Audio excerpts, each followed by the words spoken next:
If I could have your attention, please. It's a pleasure to welcome you this evening to another meeting of the Council. I welcome you on behalf of our Board of Trustees. Before we begin, there are just a couple of quick announcements. We'd like to thank very much the Union Trust Company Union Trust Bank for being the cordial sponsor of our reception. We'd also like to thank the World Trade Center Institute for co-sponsoring this program with us. I'd also like to remind you that there are travel brochures on the table by the door.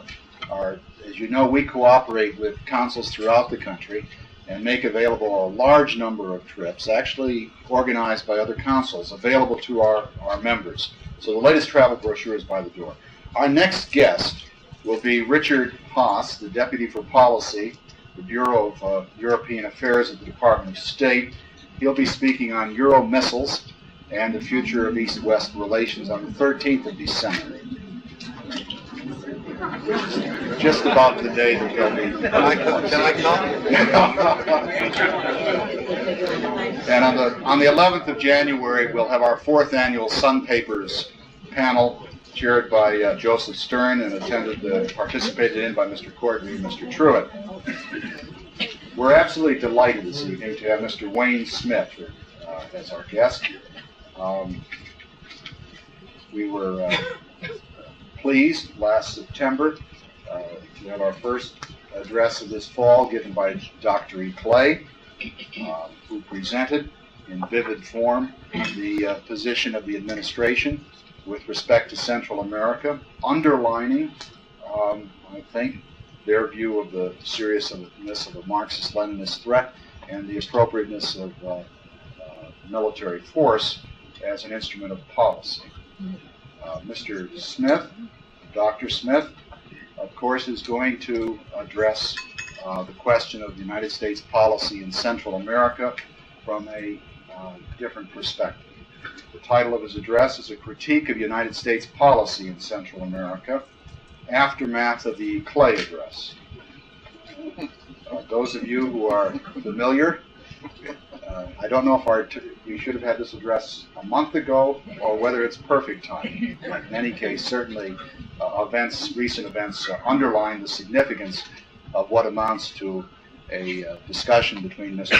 Ilke and Dr. Smith, extended over a couple of months period.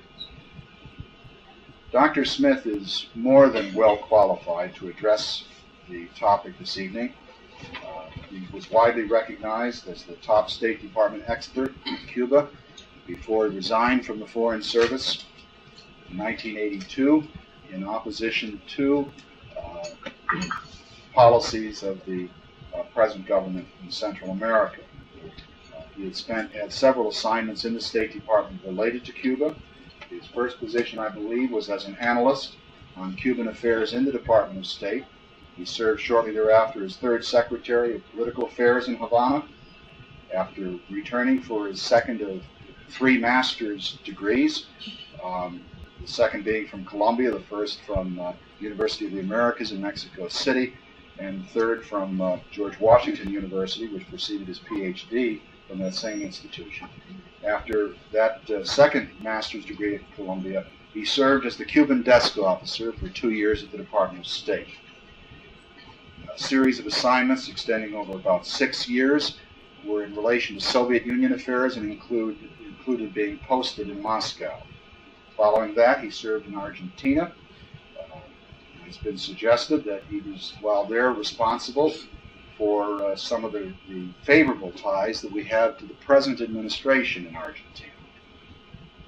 In 1977, he became the he became Director of Cuban Affairs at the Department of State from 79 to 82, served as our Chief of Mission in Havana.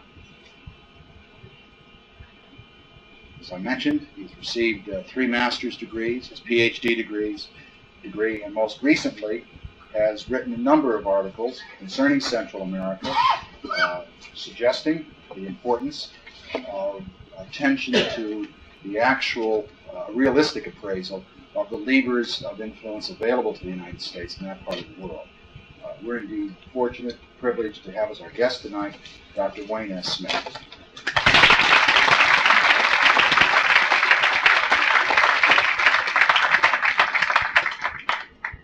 Thank you very much. It's a great pleasure to be here. I appreciate the invitation from the council. Having read Mr. Ilke's speech, I tried to stimulate one so that I would have an opportunity to respond, and I really do appreciate your invitation, and I appreciate the reception given by the bank. I like the wine. My granddaddy told me never to drink water. And it's awfully nice to be here in Baltimore. I don't know much about this part of Maryland. My aunt has lived for some 25 years or so in St. Mary's County, and so I know that area very well. But I only see Baltimore, I'm afraid, on the way to New York, which is a sin of omission on my part. Which now, having seen the Inner Harbor and what it's like today, I will try to correct in the weeks ahead. For those of you who may not have time to sit through my entire presentation, or for those of you who may become so enraged that you leave, or perhaps even some of you who may wish at some point to go to sleep, let me state at the outset the principal conclusions. I hope, having done so, that you don't all simply get up and leave, but it's a risk I'll take. The Reagan administration's Central American. Before I begin, let me apologize. I'm not accustomed to reading speeches. I studied, in a sense, I studied public speaking under Fidel Castro, and I never write anything out. But since Mr. Ilke did, I felt that this evening perhaps I should as well. I really am not at all accustomed to reading speech, and I probably won't do well at it, so if perhaps at some point I'll throw the text away, except I'm not good at memorizing either, well, then we'd all be lost. Anyway, the principal conclusions are these: that the Reagan administration's Central American policies are failing, and they're failing not because of congressional restrictions, as Mr. Ilke would have us believe, but because they're poorly conceived. True, we have legitimate interest and security concerns in Central America, but in terms of protecting those interests and advancing our security objectives, we could accomplish far more through imaginative and effective diplomacy than through the tactics followed so far by the administration. In other words, the bumbling secret war against, which isn't secret anymore, obviously, against Nicaragua, and the ill-fated efforts to force a military solution in El Salvador. Yet the speech given here on September the 12th by Mr. Ilke suggests that we can expect no change. He emphasized, as I read it anyway, there are some in the Pentagon now who seem to be waffling on that, but as I read the speech, he seemed to be suggesting that we should seek a full military victory in Central America. And he apparently would have us eschew negotiated solutions.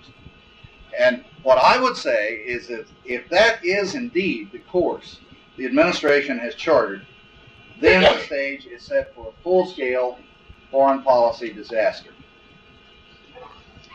Now, I'm reading over Mr. Ilke's speech and those of various other administration spokesmen. One can only conclude with some amusement that they must recently have looked at a map and discovered to their surprise that Central America is just to the south of us, because they all repeat that fact over and over again, and they follow it up with the charge that those who oppose the president's policies simply don't understand how nearby and thus how important to us this area is. And that the critics, they say, the critics wish to ignore our responsibilities and to abandon Central America to its fate. Well, unlike the administration, I think most of us, those of us who had Geography 101A anyway, had been aware for some time that Central America and the Caribbean are indeed close. And any of you who read Samuel Flagg Bemis's basic text on Latin America 35 years ago know that what happens there has long been of more than usual importance to us. Yes, as I said in the beginning, we do have legitimate security concerns and responsibilities on which we cannot or should not turn our backs. And no one is suggesting that we should. I think Mr. Reagan's critics, by and large, are not suggesting that we abandon Central America. And I certainly am not. Quite the contrary. The point is that the President's policies are not working. They seem to lead only to sterile conflict without accomplishing our goals. Other options are available, options which might more effectively advance U.S. interests and objectives, and at less cost and with far fewer risks, but those options simply haven't been seriously explored. Mr. Ilke told you on September the 12th that the Reagan administration's Central American policies haven't been given a chance, that Congress has denied them the means to succeed. And with all due respect to Mr. Ilke, I think the facts simply do not bear out such a statement. The policies are failing, yes. I mean, if they were working, after all, 3 years later, 3 years after they were implemented, we should see some signs of improvement, some signs that the situation is moving in the right direction in Central America. But rather than that, I think we see quite obviously that the situation has worsened. The war is going badly in El Salvador, and at this point, very badly indeed. Tensions in the whole region are at an all-time high, and rather than getting rid of the Sandinistas, our secret war, while it does harass them, and the sabotage and the raids and so forth have placed economic pressures on them, but at the same time, it has helped them to rally popular support. On balance, it may well have helped them more than it has harmed them, and in any event, it has not accomplished, the secret war that is, has not accomplished anything in terms of U.S. goals and objectives. Now, the administration's policy failures cannot be blamed on the Congress. Despite the Boland-Zablocki Amendment, this administration has a tendency, I must say, to blame any failure on someone else. I have yet to hear the President or anyone in the administration stand up and say, well, we were mistaken about that. It didn't work. We were supposed to have a balanced budget, but, it's the big spenders. Despite the arms program and all that, it's others, the big spenders. Perón, if I might digress for a moment, Perón had a favorite tactic when he was trying to rally popular support. He would get up and give speeches against los sinarquistas, who were trying to keep Argentina from developing and who were the enemies of all Argentines. Who were the sinarquistas? No one ever knew. Perón never said who they were, and no one ever asked. It was just understood. I sometimes have the impression with this administration that they have studied under Perón. But the failures can't be blamed, no matter how much they would like to do so, they can't be blamed on the Congress. Despite the Boland-Zablocki Amendment, the administration has pursued its secret war against Nicaragua without restraints. The Congress has given it the funds to do just about anything it wanted. It has provided as many arms to the Contras, it has sent as many CIA advisors and Green Berets and so forth to organize and train them, and has carried out as many air raids and acts of sabotage as it wished, without any restraints on the part of the Congress. And to what avail has all that been? And while many congressmen, indeed I think many Americans, were concerned and expressed their concern over the dispatch of thousands of troops and major fleet units to Central America for maneuvers, this did not in any way prevent the White House from dispatching them. It sent as many troops as it wished. It maneuvered to its heart's content. And indeed, the maneuvers apparently are to go on ad infinitum. Nor is Congress to blame for the lack of progress in El Salvador. It has pared back appropriations requests, yes, That's a normal part of the budgetary process. And it has also, and I might add to very little avail, tried to get the administration to use the leverage that this assistance should give us in moving the Salvadoran government towards cleaning up its human rights record. But the Congress has not by any means denied needed assistance. I think you've probably read in the press today that the Congress is going to give for next year about 75% of the military assistance requested by the administration. And the war in El Salvador certainly is not going badly because of a lack of arms and ammunition, because the Salvadoran armed forces are not well armed and supplied. I think one might almost make the opposite case, that the more assistance we give the Salvadorans, the less effectively they seem to fight. It will be recalled that in January of 1981, the Salvadoran armed forces, turned back what was to have been the final guerrilla offensive, the all-out assault that was going to carry the guerrillas to power. And the armed forces turned back that offensive without any military assistance whatsoever from the United States. There were no arms, no ammunition, no money, no advisors, anything going into El Salvador at that time. Now, almost 3 years later, with millions of dollars in aid, military advisors and other forms of support, the Salvadoran armed forces are barely holding their own, if indeed they are, and that is by no means clear at this point. Now, I wouldn't draw from that, I'm tempted to, but I wouldn't draw the conclusion that the way to ensure the defeat of the Salvadoran armed forces is to give them unlimited assistance. But on the other hand, I can't resist the observation that the more arms we give them, the more formidable become their adversaries. And that's not by chance, because a significant percentage of these arms that we send them are either captured by the guerrillas or sold to them by venal Salvadoran officers. It's the same sort of situation that you found in nationalist China in 1949, just before the fall. In fact, it's no exaggeration to say, and we have to keep our senses of humor in saying it, but we, not the Cubans, are the principal arms suppliers of the guerrillas. Now, let me be clear. I'm not suggesting here that we cut off all military assistance to the government of El Salvador.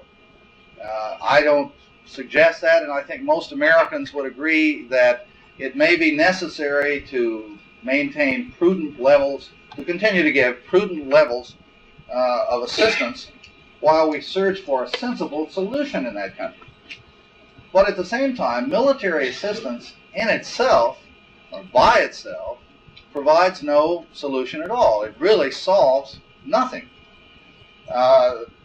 And I would suggest that the administration has not really explored the other avenues to a solution, nor has it used our assistance as an incentive to the Salvadoran government to do so.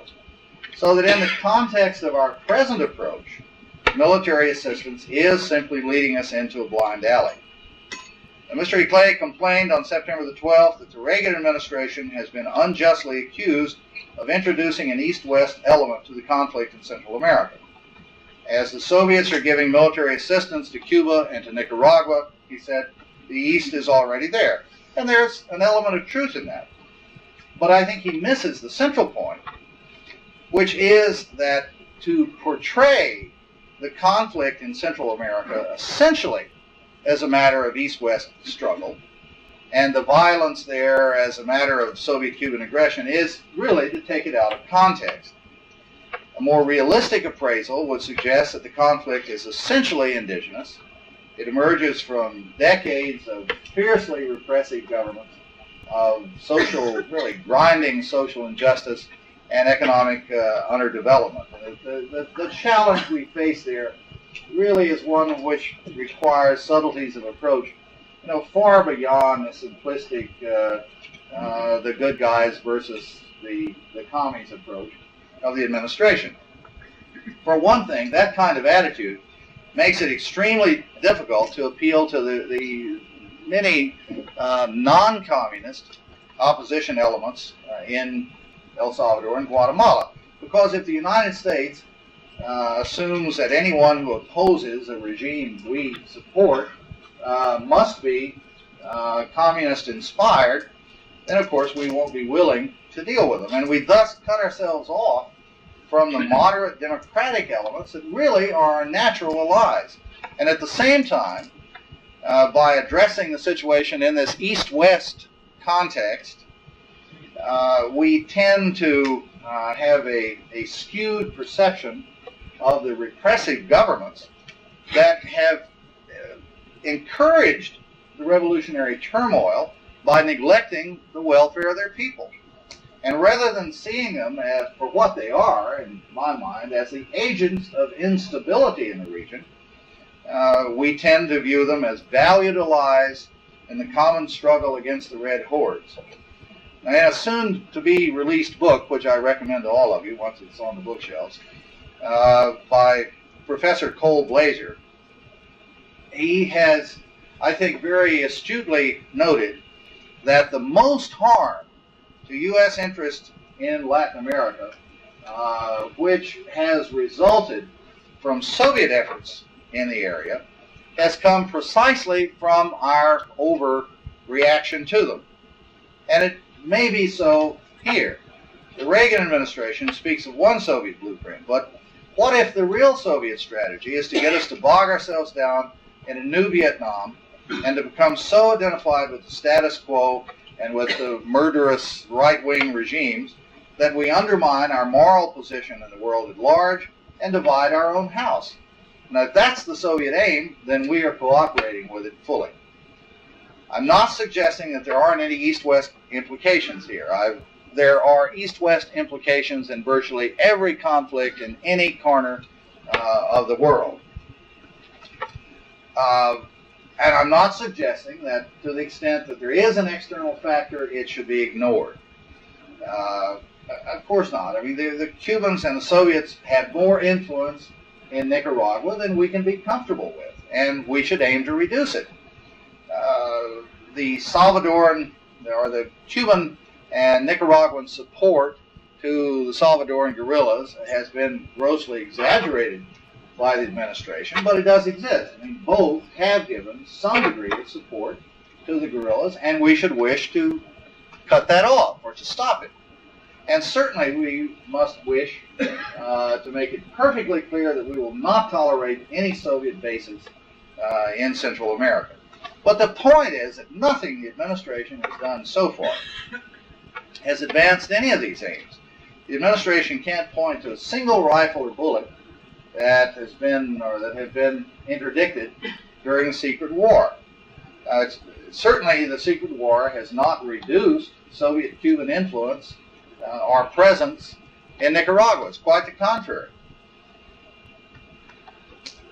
We could have accomplished far more, I would again suggest, through diplomacy, by trying to bring into being a series of security conventions which would have halted cross-border activities, placed a limit on armaments and the sizes of armies in the area, reduced foreign or ended foreign military involvement altogether, and which would have been verifiable. And we could have tried to bring into being an inter-American or an international peacekeeping force to enforce the provisions of these conventions. These things were feasible, but the administration simply has not given that option a try. They haven't been interested in it. Turmoil in Central America is one which grows from within the region. And without going into great detail, I think if you simply look at the situation in El Salvador, that becomes quite clear. It's not part of a Soviet blueprint. The administration would have us believe, or they suggest sometimes, that the civil war in El Salvador got started when communist guerrillas took up arms to halt the evolutionary progress toward development and democracy in the country. That's total nonsense. Nothing can be further from the truth. The Civil War got started in El Salvador only after democratic political elements gave up all hope of changing anything within the system. The military had stolen the elections through obvious fraud, had stolen the elections in 1972 and 1977, when a group of young Turk officers in late 1979 took power and set up a progressive junta. The senior members of the Salvadoran military within months had undermined it. They refused to recognize the authority of the junta. They refused to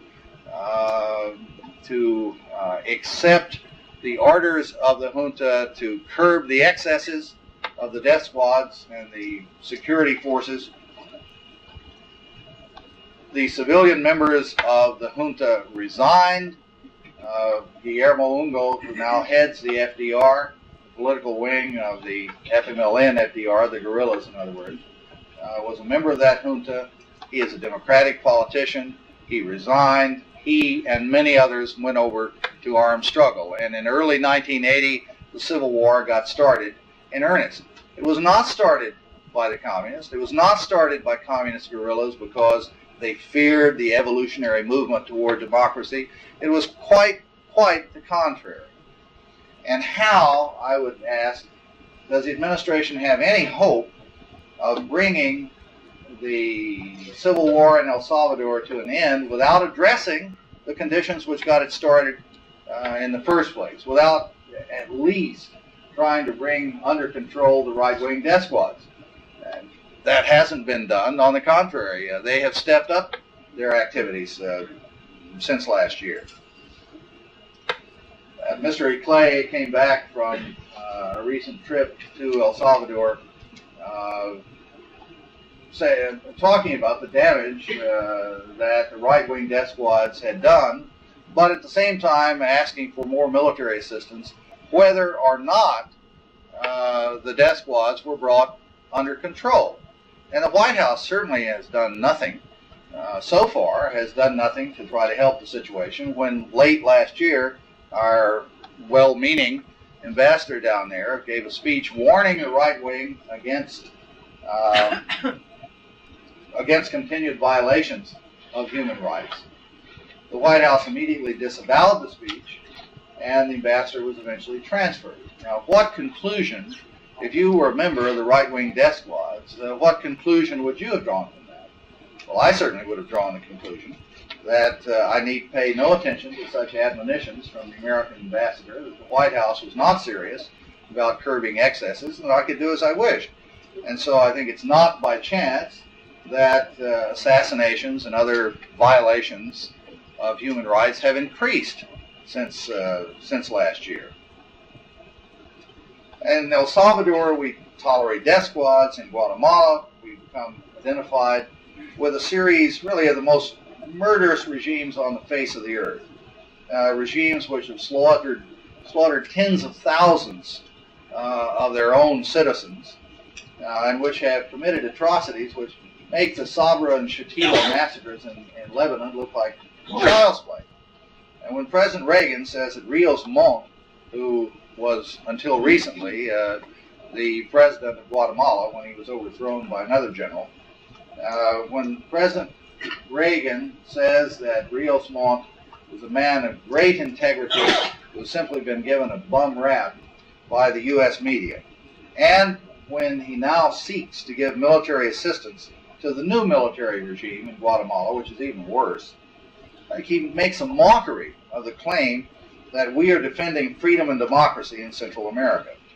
If our policies and statements are to be credible, they have to be consistent, and our approach must reflect as much concern for human rights in El Salvador and in Guatemala as in Nicaragua and in Cuba. We can't demand, in the same vein, we can't demand that the Nicaraguans stop any assistance to the Salvadoran guerrillas, but then believe that we have carte blanche to continue as much assistance as we wish to the Contras who are fighting against the Sandinistas in Nicaragua. I think by applying such a transparent double standard, the administration really deprives its policies of any moral foundation. And as a matter of fact, I had come to the conclusion that there weren't many of these high-sounding claims of ours in Central America which would bear very close scrutiny. The administration has been saying that some 500,000 people had benefited from the agrarian reform in El Salvador. That's simply poppycock. Only some 2,000 titles were ever passed out. The figure 500,000, where does that come from? Well, I asked one of my old friends in the State Department, and he said, well, we got that by taking all the applications. And often what happens when someone applies for land in El Salvador is that they are then driven off the land by the landowner, or they're killed by the death squad. And so not many apply anymore. But by taking all those who had applied for land, all those who had turned in some sort of a provisional application and multiplying by 5. I said, why multiply? Well, because 5 is the average number of the Salvadoran family. And so that's how you get the number 500,000, even though fewer than 2,000 titles were ever passed out. It simply isn't true, and when you have to resort to that sort of thing, one has to conclude that you don't have a very good case. So what is the administration really up to in Central America? What are its objectives? If it's not promoting freedom and democracy and human rights and agrarian reform, what is it up to? I would suggest that the objectives really are only 2. Number 1, to get rid of the Sandinista government in Nicaragua, and number 2, to force a military solution in El Salvador. I think they had expected a very easy victory in Central America. It simply hasn't worked out that way. But what has I think we should ask ourselves, what has the secret war really accomplished? If it's, while I might oppose it, if it were working, if it were accomplishing something, you'd have to say, well, I disagree with it on moral grounds, but one has to admit that it is accomplishing our objectives, but it isn't. Has it moderated Nicaraguan policy, either at home or abroad? No, obviously not. It can't. I think a sophomore student in political science knows that you don't moderate another country's policies by mounting an external threat against it. Not usually. They usually dig in their claws and defy you and oppose you more than they did before.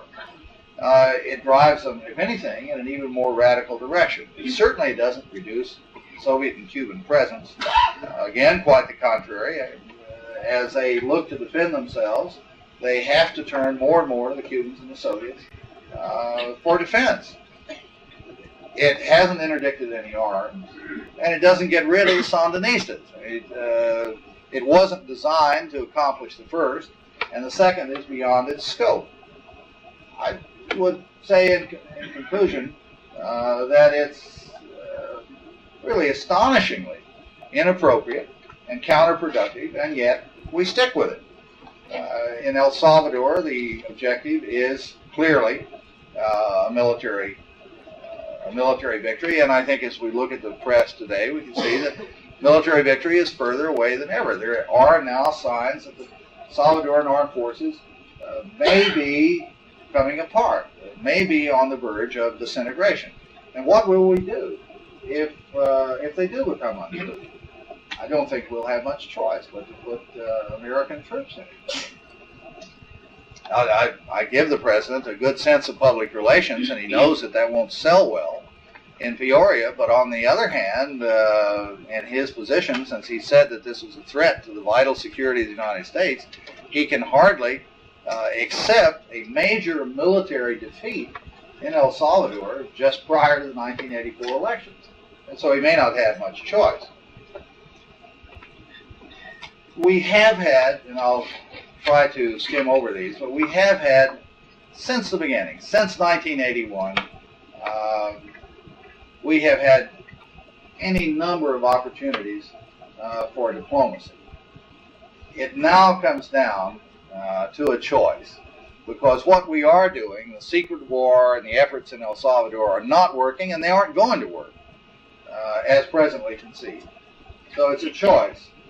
Either we move toward a diplomatic option, toward taking advantage of the openings that have been presented so far, and that hopefully, options that hopefully are still there, or we escalate our own military commitment in the area, and eventually, I think, if we take that option, without any doubt at all, commit American troops.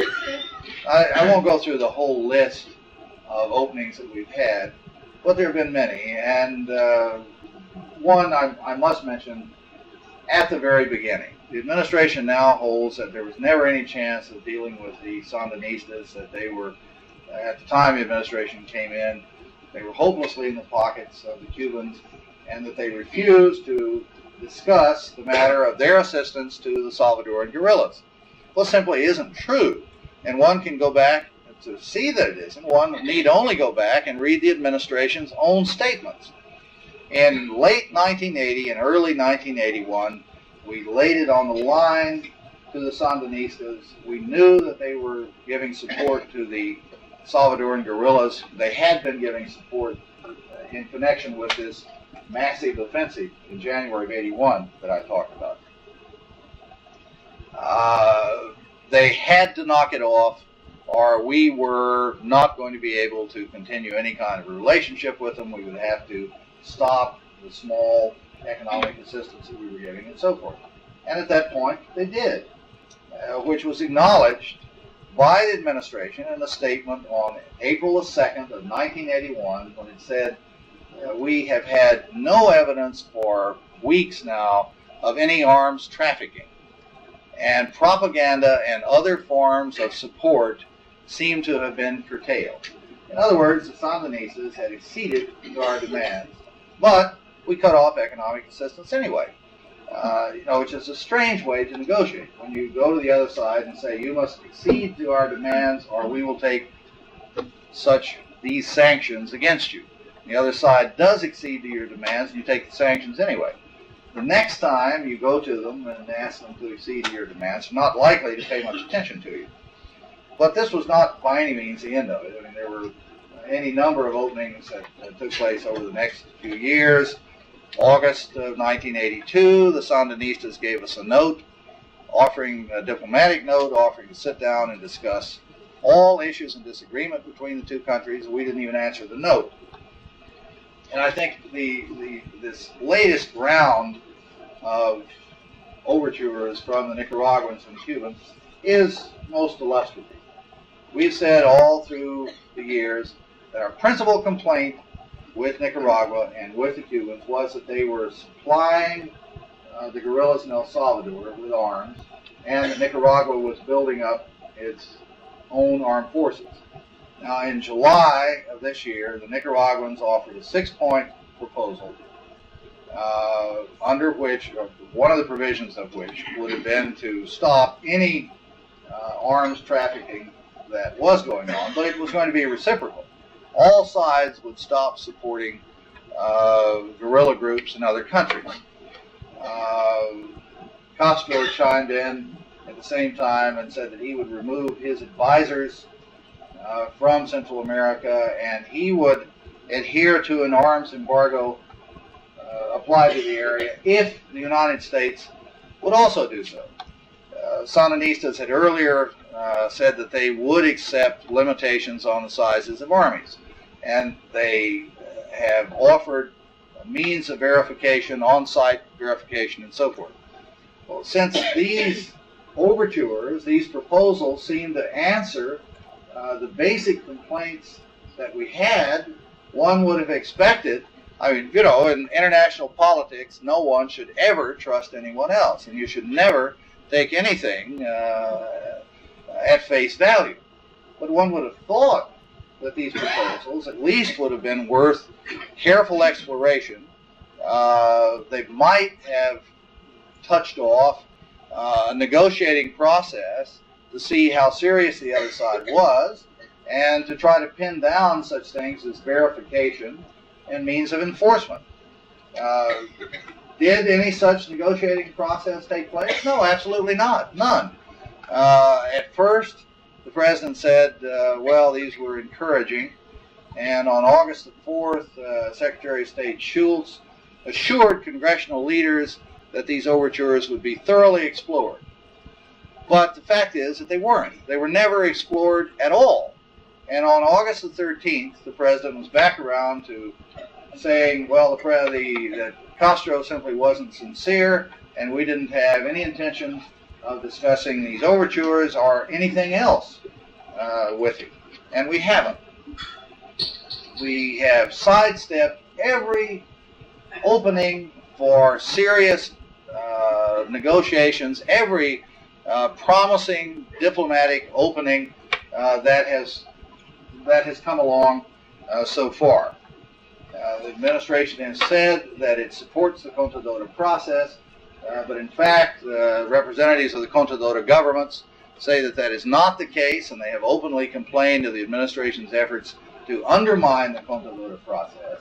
And there was one illustrative incident, there are a number, but I'll only refer to one, in which we told a dialogue or a conversation was all set up between the Hondurans and the Nicaraguans to try to reduce tensions on the border. And in the last moment, the Honduran foreign minister, rather shamefacedly, had to come in and say, well, he was sorry, but he would not be able to talk to the Nicaraguans because he made it clear the Americans had told him that they would look with the greatest displeasure on any conversations between the Hondurans and the Nicaraguans under the Contadora umbrella.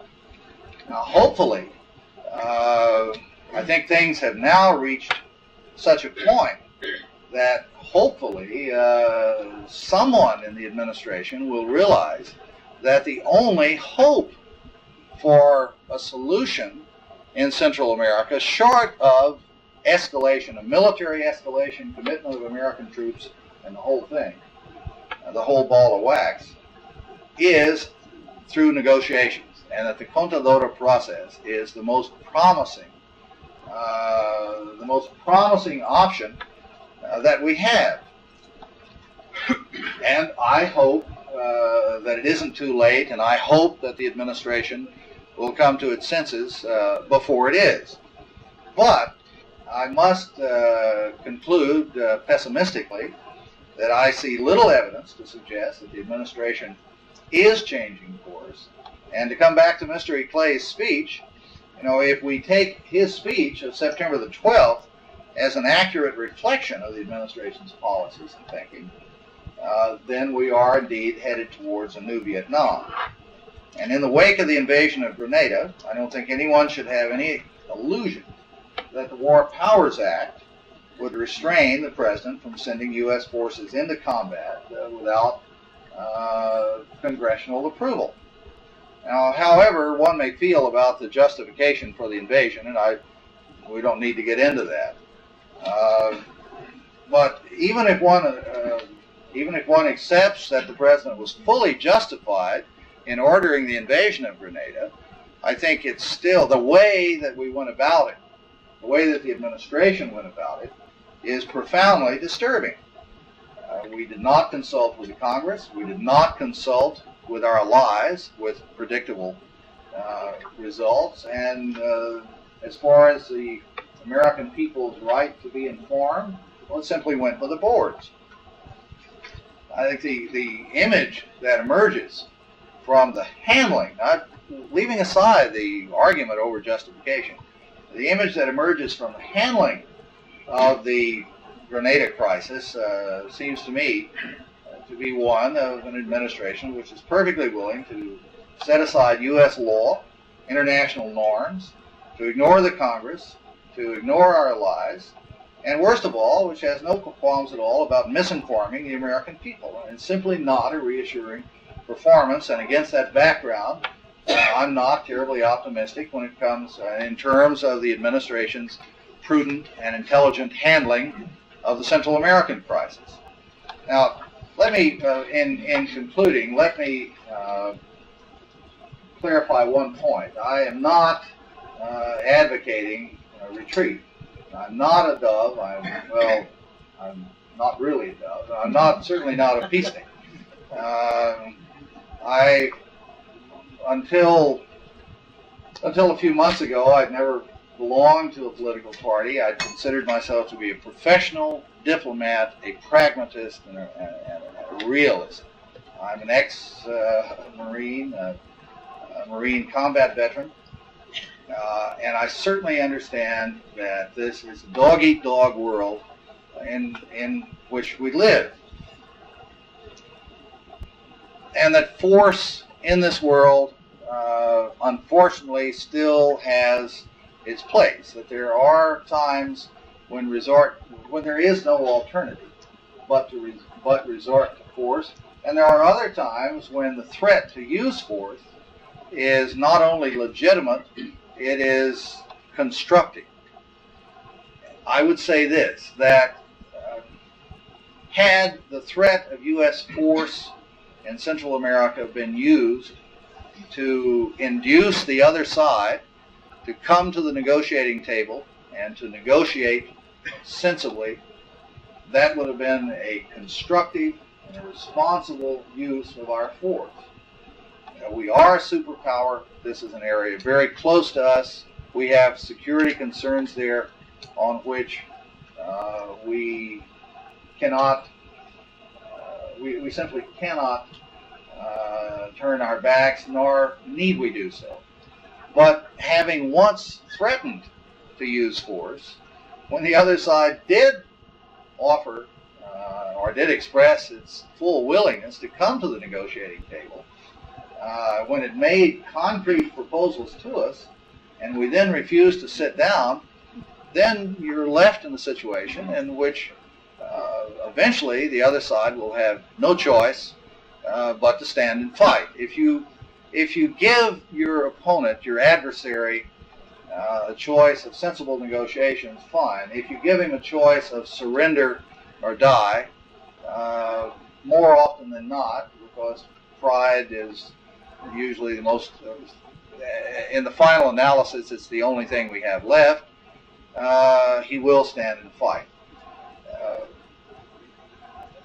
At this point, I think the Nicaraguans, the Cubans, the Salvadoran guerrillas, having expressed their willingness to negotiate, have concluded that this administration simply is not interested in that, and that their only alternative will indeed be to stand and fight. And unless the administration changes course, they're right.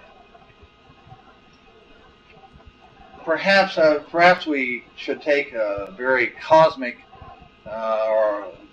cosmic view of things. I mean, the most cosmic view of all was Admiral Rickover's here some weeks ago, when he said, "Oh yes, he was quite convinced that mankind was marching towards its eventual destruction, and perhaps it was no bad thing."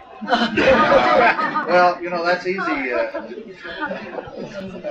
That's easy to say at a given point. I haven't come around to that. Yet. But at least to end on the note that if we behave illogically, if we commit blunders in this area, it won't be the first time. We sent the Marines to Nicaragua in 1927 to put down the, quote, Bolshevik guerrillas who had been sent there by, quote, communist Mexico. I think our analysis is as wrong now as it was then. The Marine intervention in 1927 did not accomplish anything. As a matter of fact, it simply planted the seeds for future instability. I don't think that a Marine intervention, it's not restricted to the Marines. I don't think that a U.S. intervention at this point would accomplish anything more. But why learn anything from history? I mean, why not make the same mistake all over again? At least you're then familiar with it. Well, I've talked too long, but we still have about half an hour, 25 minutes for questions. I'd be happy to take them.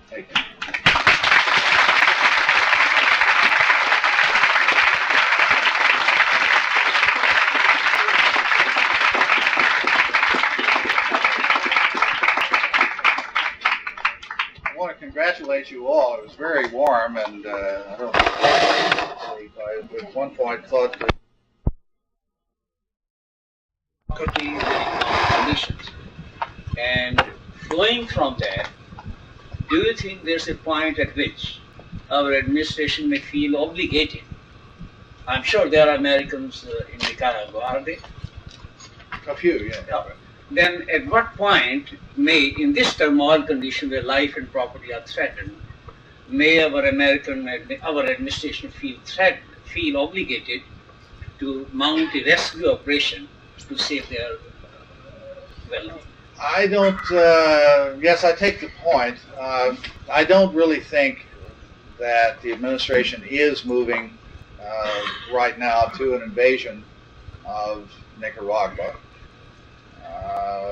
Because while publicly, you know, we're exulting over the victory, I think within the corridors of the Pentagon and the Department of State, other conclusions may have been drawn. It may have been noted that it took 6,000 elite troops to put down or to secure this little island defended by a couple of hundred Cubans and demoralized Grenadians.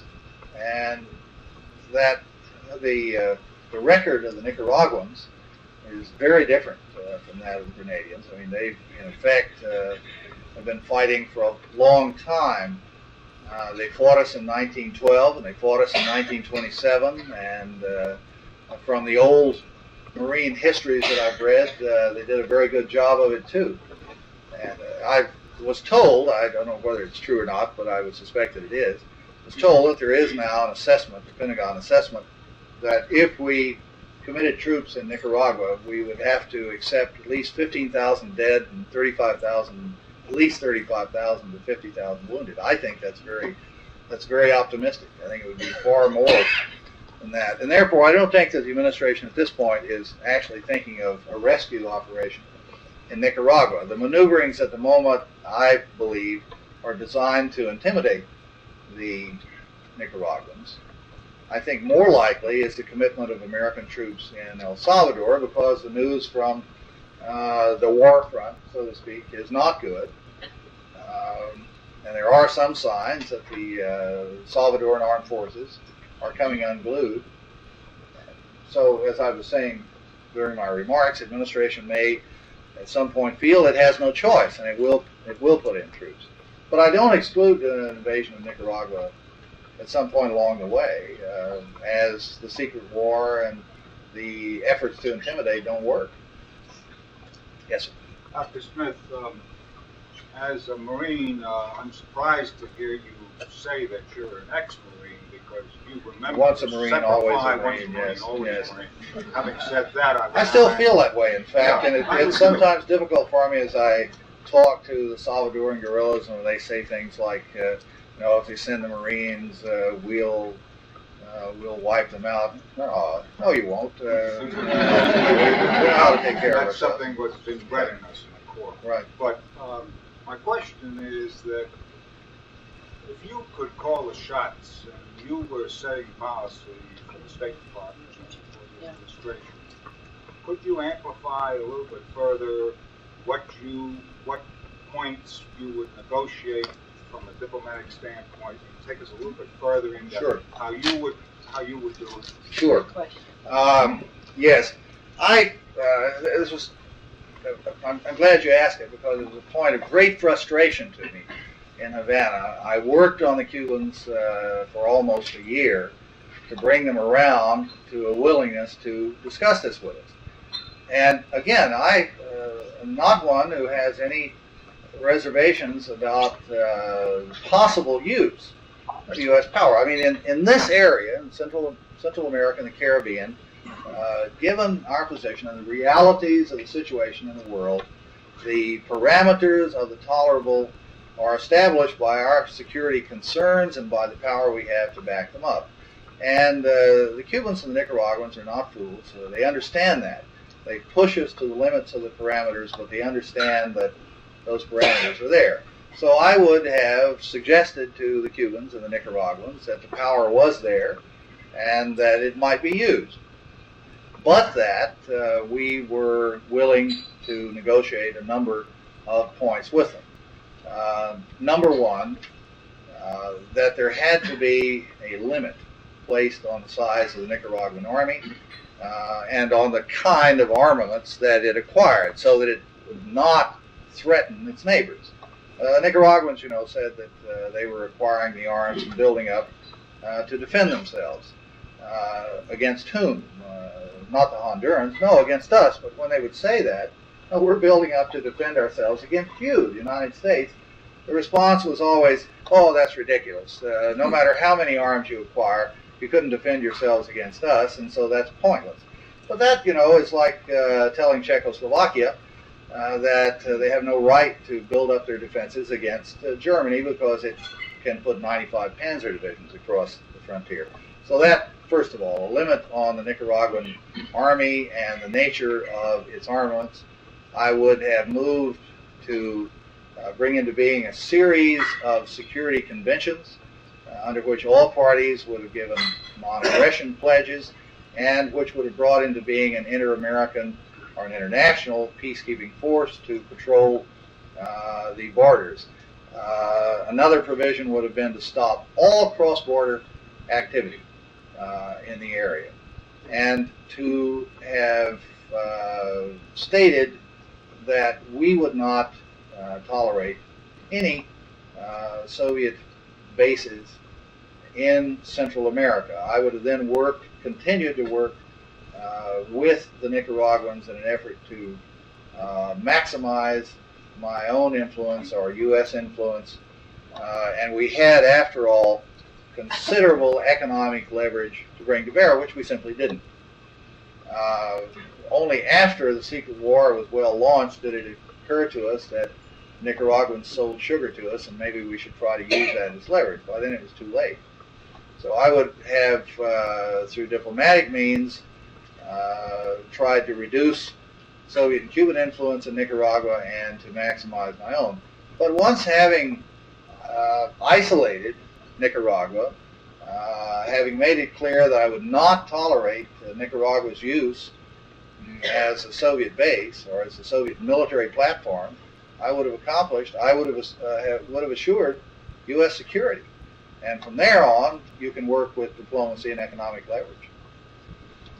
And those things were feasible. But yes, sir. So you haven't mentioned anything about the Kissinger mission. What's your impression of it? Has it been valuable? Has it served a useful purpose? What are the results that will accrue? I don't expect anything. Yes, the Kissinger mission. What would I expect to come from the Kissinger mission? Will it be valuable? Will it change anything? No, I don't think it will change anything at all.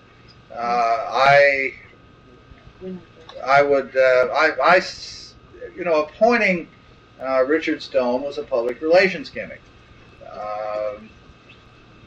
The administration can't say that it rejects. I mean, to say openly to say that you reject diplomacy is like openly rejecting brotherhood. You can't. So publicly, the administration says it supports diplomacy and negotiations, and they appoint Richard Stone, and he goes around and he talks to everyone and gives the impression of a diplomatic process where, in fact, no such process exists.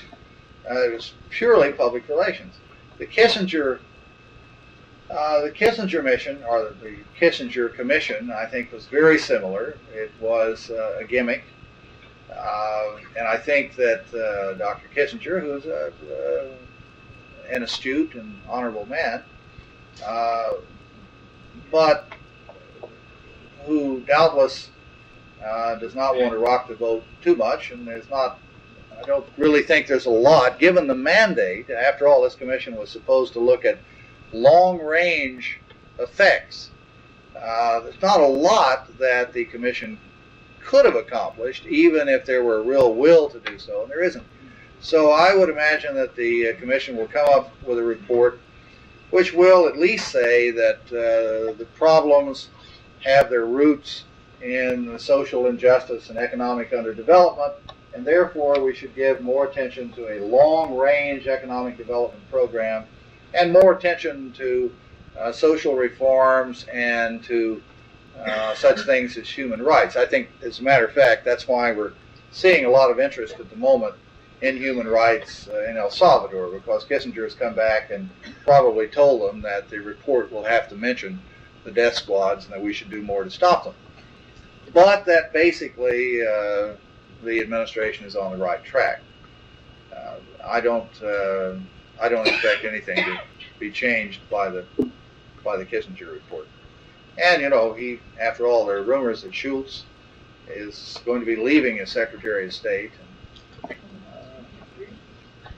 I don't think that that's possible, but he probably does. Yes, sir.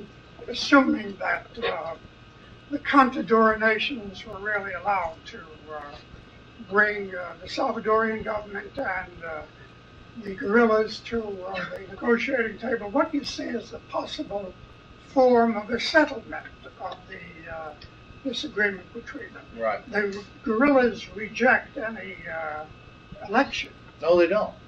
Well, they reject any election being held immediately. They reject these elections. They don't reject elections.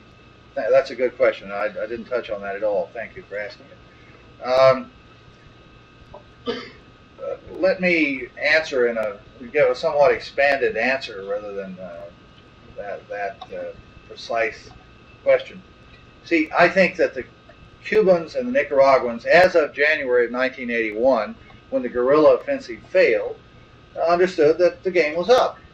The guerrillas had sold them a bill of goods, had told them that they had more popular support and more military capability than they in fact showed themselves to have.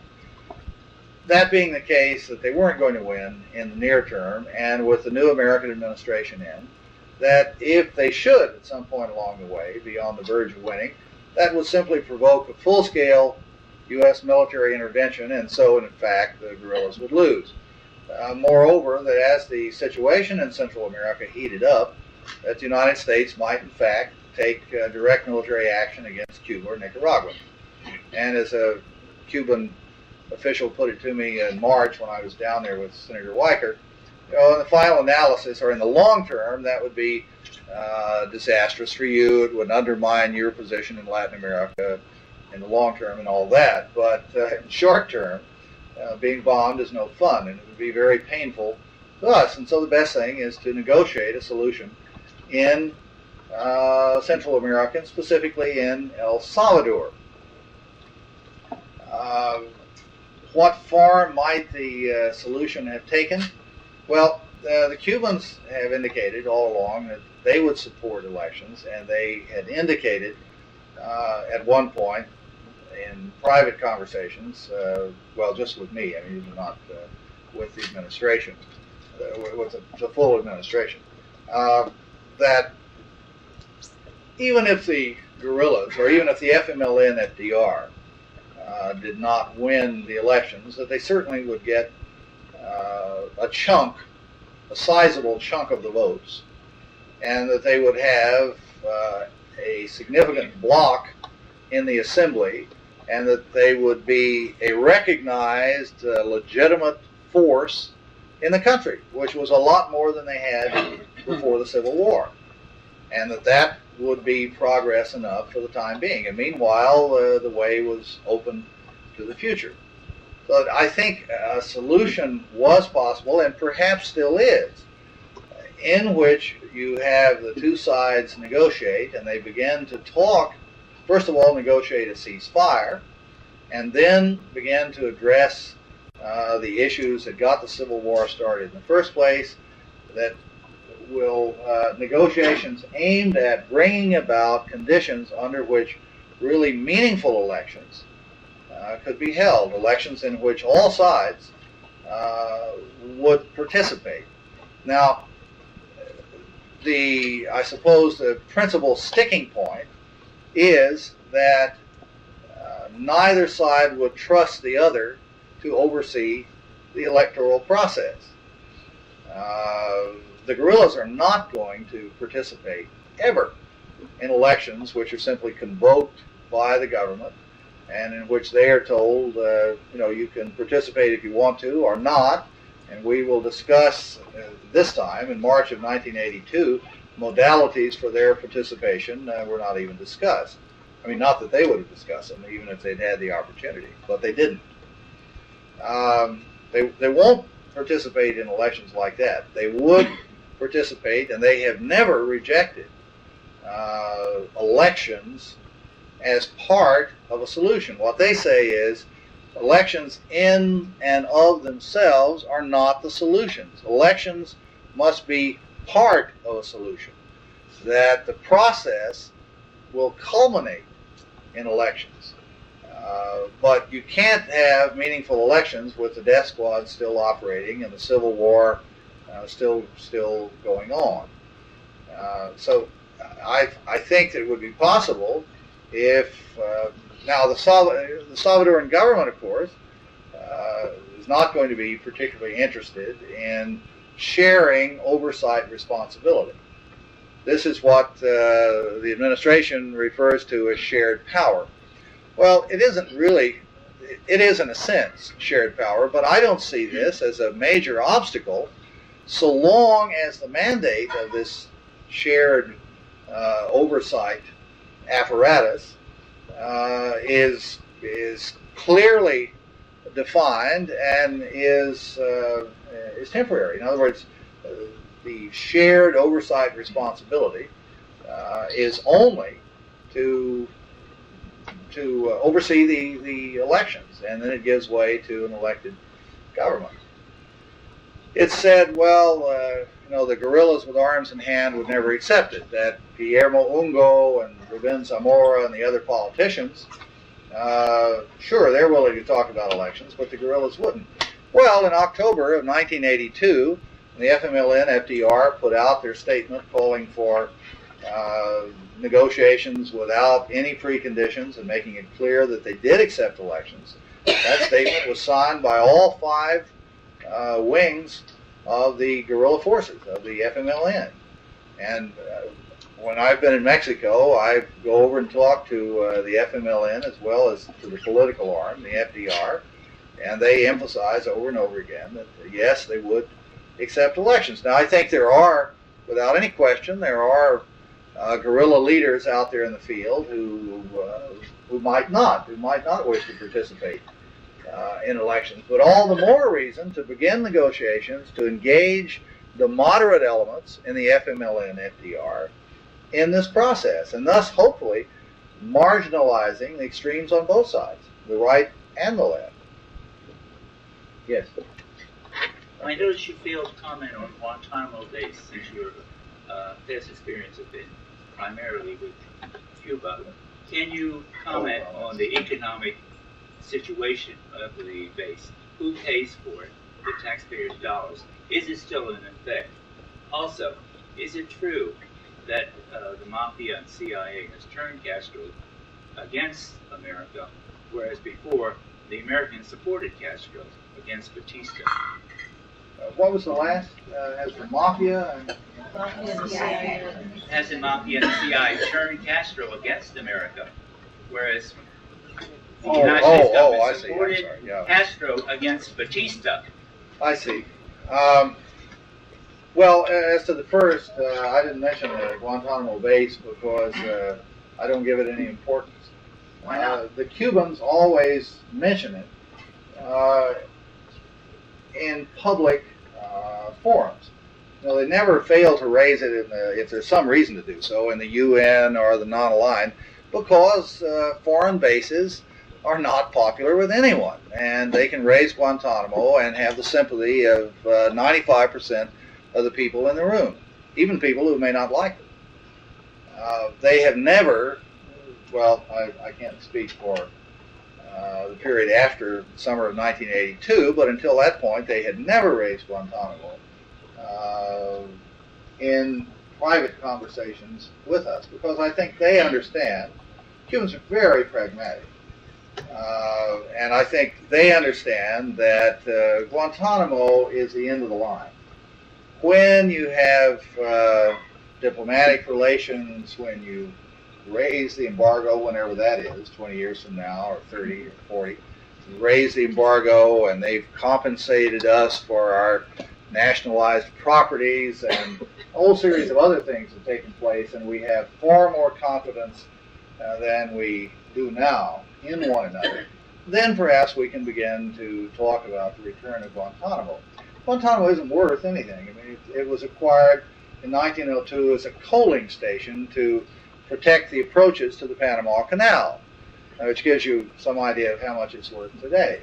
But no American president could simply hand it back to Cuba so long as we are in the kind of adversarial relationship we're in with Cuba, and Cuba's the military ally of our principal adversary in the world, the Soviet Union. I mean, it would be irresponsible of any president, and even though I advocate dialogue and improved relations, I would vote for his impeachment too.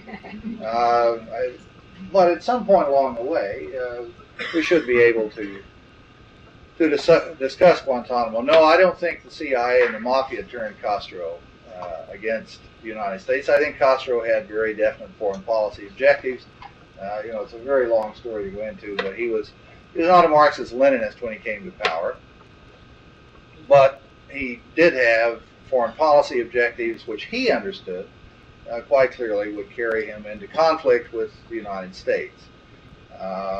He had thought that other revolutions would emerge quickly and that there would be safety in numbers, and he, at least early on, there's no evidence at all that he thought of this being a Marxist-Leninist revolution or of associating himself or the great new Latin American revolutionary bloc that he dreamed of with the Soviet Union. But as the other revolutions didn't emerge and it became clear he was going to face U.S. power alone, he made a very calculated and pragmatic decision to turn to the Soviets, and did so. I personally don't think that there's a lot. I mean, I'm not defending U.S. policy. I thought our policy, even as a third secretary, I thought our policy was stupid in Cuba in 1958 and 59. But I don't think that I don't think that we could have at that point befriended Castro. I think that the Cuban Revolution had to run, that the revolutionary fervor had to run its course, and perhaps the United States had to become accustomed over the years, still hasn't, but should become accustomed to dealing with this, what we still think of as a little banana republic, as in fact a rather formidable adversary. I do think that 25 years have gone by, and that while perhaps both these things were preconditioned, surely it is time now that we had or began to have a more sensible relationship. Quite frankly, I have despaired some years back of ever seeing that in my lifetime. Yes. Touching back on the Salvadoran elections once again, if you would, could you speak to the reality of those last elections and their appearance? Sure. Yeah. I thought that the March 1982 elections were very inspiring, and I had great admiration for the Salvadoran people who went out and voted.